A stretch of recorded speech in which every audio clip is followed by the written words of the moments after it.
What's up, fellow growers? How you guys doing? My name is Justin and welcome to Sabbath Gardens. Today I want to just briefly walk you through some really fundamental basics on how to prep your garden for growing and discuss a little bit about what back to Eden gardening is and what permaculture is and how that applies to what we're doing here in our urban garden here. If you want to get a little bit of a tour of the garden, I just did a video 2 days ago. You can check that out on the channel. But today primarily we're going to talk about how I prep my soil for planting and how that's been beneficial for me. And today we're actually going to be extending the bed that I'm standing in right here all the way down to the bed over there where the corn is. And I'm going to walk you through that process and how I do it, how I prep the soil. I mentioned briefly in the other video that the number one thing you can do to improve your soil right now is to cover it up. And I'm going to show you exactly what I mean by that and explain to you why that actually is so good for your soil and produces such abundant growth and crops and brings in all the vital insects and nutrients into the soil that really provides you just an awesome environment for growing. Also, after my last video, I got a question about the mulch that I use and what kind and how much does it cost per square foot and all of that. So I'm gonna briefly touch on that as well. I'm actually gonna take you with me because I haven't purchased the mulch yet for this little extension area. So I'm going to take you with me on that little trip to grab the mulch, walk you through the pricing, show you what products I'm using for bedding, and then hopefully you'll have a better understanding of how you can prep your soil for your planting back to Eden style right now. So what is permaculture? Permaculture by definition is actually pretty interesting, and if you look up the definition of it, it'll say it's a set of design principles centered on whole systems thinking, simulated or directly utilizing the patterns and resilient features observed in natural ecosystems. But what does that actually mean to me and you? Oh, I just realized I need gas. So what that means to us is that permaculture is a methodology of trying to replicate the natural processes of nature to give each plant an environment that is most suitable for its growth, for its success. And it really stems from this back to Eden concept, which Paul Gauci started to sort of work on almost 2 decades ago, where he walked into the forest and realized that all these plants are growing naturally in the forest and they're doing very well by themselves without anyone coming in to till or dig or fertilize or water. These plants just are doing awesome. And so the question was, why? What about natural habitats, natural ecosystems and microclimates can we replicate to get the same kind of results in our own gardens without all the additional work? And that is what birthed back to Eden gardening. So the number one principle of back to Eden gardening is simply that the ground has to be covered. When the ground is exposed, the sun is able to kill a lot of beneficial nutrients and microorganisms on the surface of the soil. But when the ground is covered, it protects all that and allows all those vital systems underneath the ground to flourish. And there's actually a fungal system that delivers nutrients to the plants. There's beneficial worms and microorganisms that are all beneficial to the plants and to the soil. And we actually want to protect those by covering up the ground, just like you see in a forest. If you walk into a forest, you'll see that there's leaves and sticks and pine needles and all kinds of stuff on the ground, and yet you have all these plants springing up from between them and doing wonderfully. Well, simply put, that ground cover is actually providing a layer of resiliency to the plants by protecting it from the moisture being evaporated out of the ground, from the insects being killed, and so forth. So the first step to really establishing a good permaculture in your own backyard is to cover the ground up and protect that soil. So essentially the mantra is feed the soil, not the plant. So we're now here at True Value, and luckily for us, we have one just about 2 minutes away from our house. We were able to get a lot of the stuff we need here, and I'm going to see if they still have the mulch that I've been using at this location, and if so, I'll show you the pricing and what I got. So they do have some, but look like they're almost sold out. Only 4 bags left of this no float cypress blend. This is what I've been using, and I think it's like $2 or $3 a bag, but I'll double check for you. Looks like I'm gonna have to go to Lowe's to get some more. So there it is, $2.50 each per bag. I got the last 4 they had. It cost 10 bucks. So I'm probably gonna have to go to Lowe's and get some more bags because I guesstimated that I need about 8 today. So off to Lowe's we go to get the rest. They actually had a 5th bag that was ripped open and had a little bit spilled out, and they just threw it into my trunk for free. So ended up actually getting almost 5 full bags for $10.70. But real quick, I wanted to just mention that a lot of the other guys that are doing this are actually calling up tree trimming services and having the tree trimmings delivered to their properties for free, because a lot of these services have to find a place to dump all their wood chips, and instead of taking them to a city pile or a dump, they're in many cases willing to drop them off at people's houses. However, you got to be willing to accept a giant truckload of wood chips. I personally haven't tried that out yet, but I know that online people are saying it's worked for them quite well. They've got a lot of free chips that way. So if you don't want to break the bank, and you can talk to a tree trimming service and see if you can get it all dumped on your front yard, then that'll be a great way to knock this out.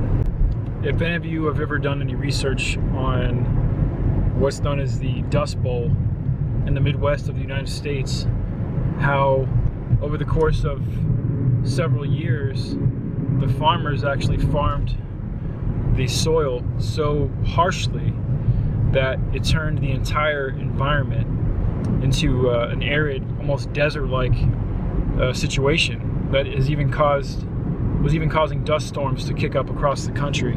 They completely destroyed that section of the United States with the farming practices that were being implemented at that time, which primarily stems from the tilling, digging up the soil, rototilling, pulling up all the nutrients, all the nitrogen, all the insects, and you're killing everything under the soil in order to till it up and plant again. Permaculture and back to Eden gardening is the opposite of that. You want to never dig up your soil, never till. You want to never disturb all the life underneath the soil, at least as little as you possibly can. And you want to retain those nutrients, retain that moisture. So it's exactly the opposite of what's been done for most of farming history and gardening history. So it is sort of turning gardening upside down, turning it over on its head. You actually want that stuff in your soil. If you ever walked up to a big rock or brick or something that's been sitting on the ground for a long time and you flip it over, you see beetles and worms and insects underneath that. That's a very good sign of good soil right there. And if you're tilling things up and destroying things and digging into it all the time, you're actually killing all of that stuff. The other thing is this network, this fungal network that's underneath the soil, that actually works to deliver nutrients to plants as they're needed, from pretty great distances even. So theoretically speaking, a plant on one side of my yard can receive nutrients from this fungal network on the other side of my yard, as long as that network is not disturbed and broken under the soil. But when you start to till and dig, you are breaking up that network, destroying all the connecting funguses. I think it's called a mycorrhizal network. And yeah, you're just disconnecting the plants. You're creating an environment that's really harsh for the plant. And now you as a human are responsible for having to feed that plant the nutrients that is now lost from the soil. You're responsible for having to make sure that lots of water gets in there. Now you're going to need all types of herbicides and pesticides to kill the bad bugs, because the plants are no longer strong enough to withstand the environment they're in. So you're literally taking a plant away from its natural habitat and putting it into sort of a synthetic laboratory habitat. Even though it's outside, it seems very natural. The sun comes, the rain comes, it seems very natural. Because of the foundation of that plant is so destroyed, you're now having to basically be a babysitter and try and figure out what that plant needs and how to fix problems and all this stuff. Once again, permaculture means letting the earth do the work for you and feeding your soil, not having to worry about each individual plant so much. Also, almost everyone has testified that once they've established a good soil structure and a good layer of protection via mulch or whatever ground cover they're using, they actually have to water less frequently. And that is because, again, the moisture is being well contained underneath that ground cover. Oh yeah, this is what I'm looking for. They're actually right back in that corner over there, but I'm gonna have to go around to get them. Here it is. No float cypress blend. Stays where you put it. So far that's been true. So I'll grab a couple bags of this. And looks like here it is only $2.28 actually. So it's cheaper here. There you go. Lowe's. No float cypress blend. $2.28 each. And that's it. So a grand total of $22.90 for 10 bags. I got one free bag from True Value, so that was a nice little hookup. They should cover about 20 cubic feet of space, and I got a little more than I anticipated, that I guesstimated. So we'll go ahead and go into the garden now and show you how it spreads. All right, so we got all the mulch we need to go ahead and connect this bed over here to this bed over here, and we're actually going to be applying that mulch right in this area to try and go ahead and connect that bed together.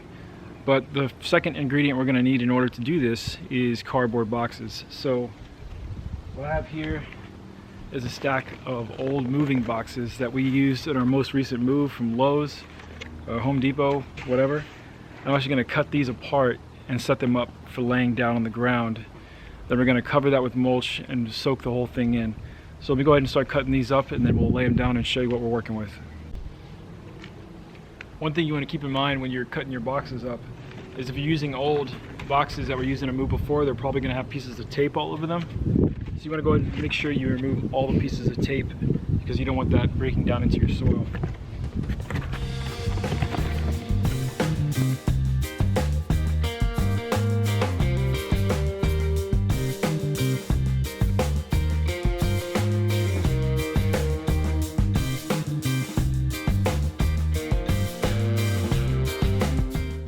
One thing I forgot to mention is why I'm using cardboard.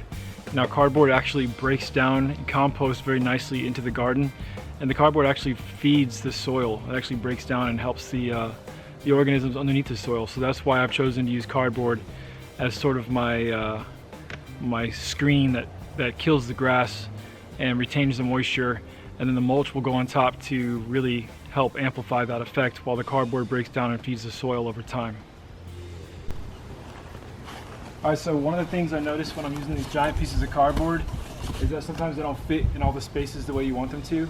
So actually, it's been better for me to go ahead and cut each of these sections into quarters, so I can actually shove them into the little corners that I need them to be shoved into and start laying down that framework.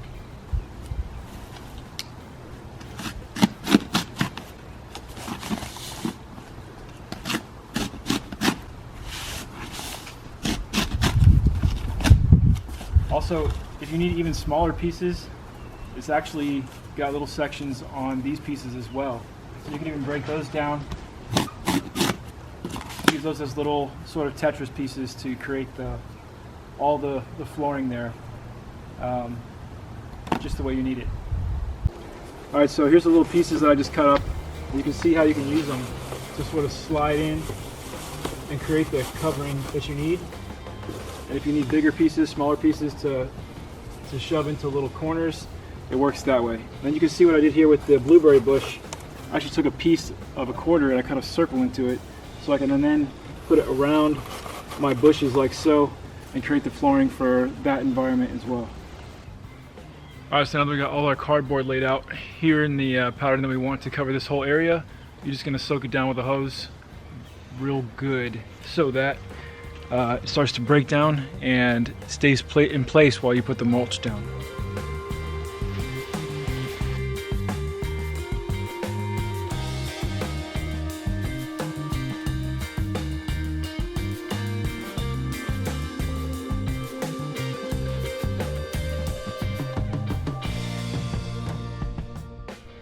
Say hi, Edie.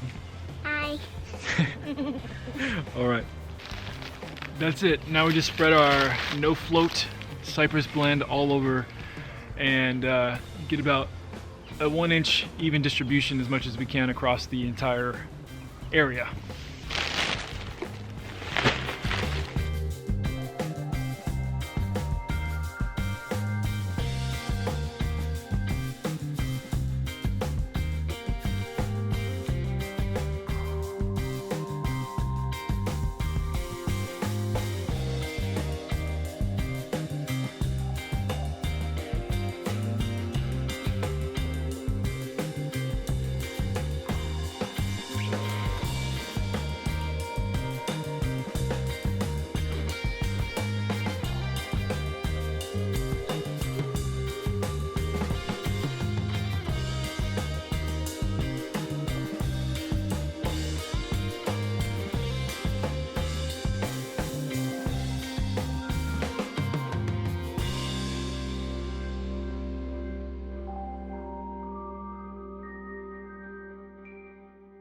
So right now, because the soil is wet, you can clearly see the difference between the new stuff and the old stuff.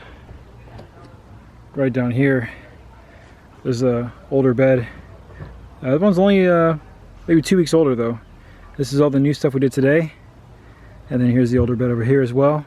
But you'll see over the next day or two, this will end up being the same color as everything else. And so now you have just one continuous giant bed ready for planting all the way down.